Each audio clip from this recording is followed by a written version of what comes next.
Hello everyone. Today we're going to be talking about relative clauses, which are also known as adjective clauses.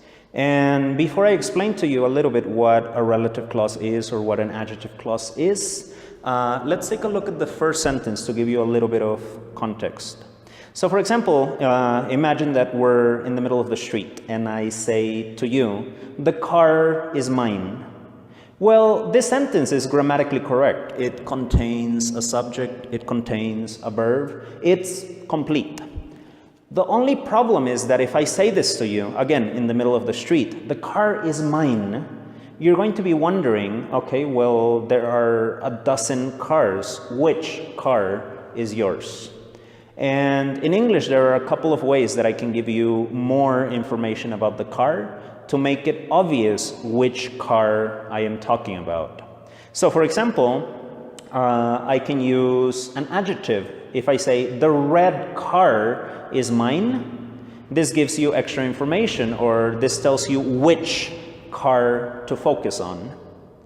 An adjective clause, or again, a relative clause, is basically the same thing. The only difference is that an adjective is typically one word. So for example, the red car, whereas an adjective clause is a group of words that contains a subject and a verb. So for example, the extra information could be that the car is parked by the tree and that car is mine. So I still have a little bit of a problem. It says the car is mine, it is parked by the tree. These are two separate sentences and it's a little bit awkward. People don't typically speak like this. So there is a way to combine this information into this sentence and transform it into a relative clause. So you begin your sentence normally with, in this case, the subject, which is the car. And this information is going to go directly after the thing or the person that you are describing. So in this case, this is describing the car. And before I continue, I also have to change the pronoun it, which is referencing the car, to two options. For now, I can use the pronoun that for people or things, and I can use the pronoun who exclusively for people. In this case, the car is a thing, so I need to use the pronoun that. And then I just continue my sentence normally with the rest of the information. Is parked by the tree. And once you include all of the information, all of the description about the car, you would just finish the rest of the main sentence or the main clause. So basically your new sentence says, the car that is parked by the tree is mine. And now you will be able to identify immediately, oh, okay, that's the car that he's talking about. Similarly, in the second sentence, it says, the woman is my mom.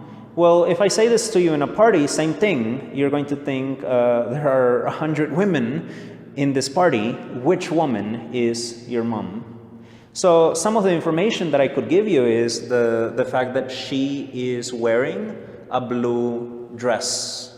And then you will be able to identify which woman I'm talking about.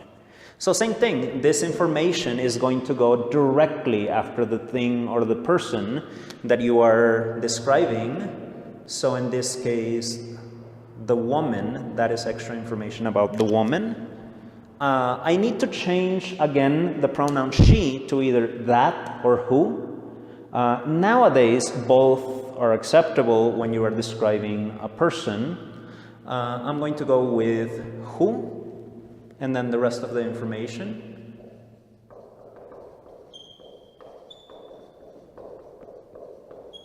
And then again, I would just finish the rest of the main clause. So the new sentence says, the woman who is wearing a blue dress is my mom.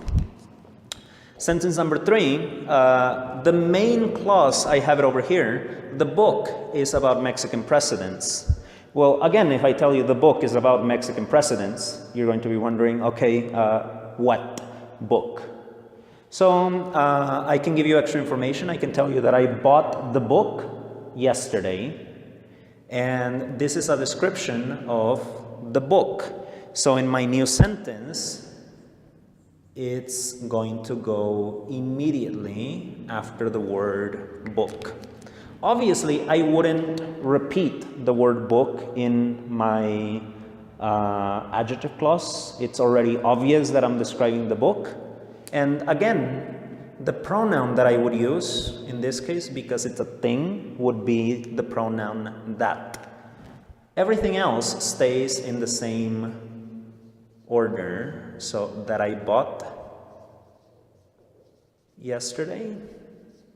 And then you would complete the rest of the sentence with the verb, etc. So the book that I bought yesterday is about Mexican presidents. And finally, you have Valentine's Day is a holiday.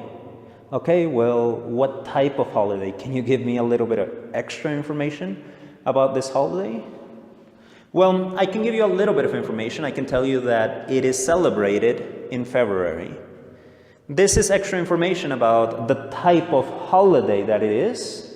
So again, it will go immediately after the word holiday. So my new sentence would say, Valentine's Day is a holiday. Sorry about the writing. Valentine's Day is a holiday that is celebrated in February. And basically that's how you use adjective clauses. Now, be careful with a common mistake that I commonly see my students make, and it's that when you have something like this, they will say, the car that it is parked by the tree is mine. Remember that the pronoun that, or in this case the pronoun who, is already a reference to the woman, or is already a reference to the car. So basically, don't use pronouns like it, he, she, they, him, her, etc. if the pronoun refers to the woman or the pronoun references the car. No, the pronoun that, the pronoun who, is already a reference to the car. And basically, that's it.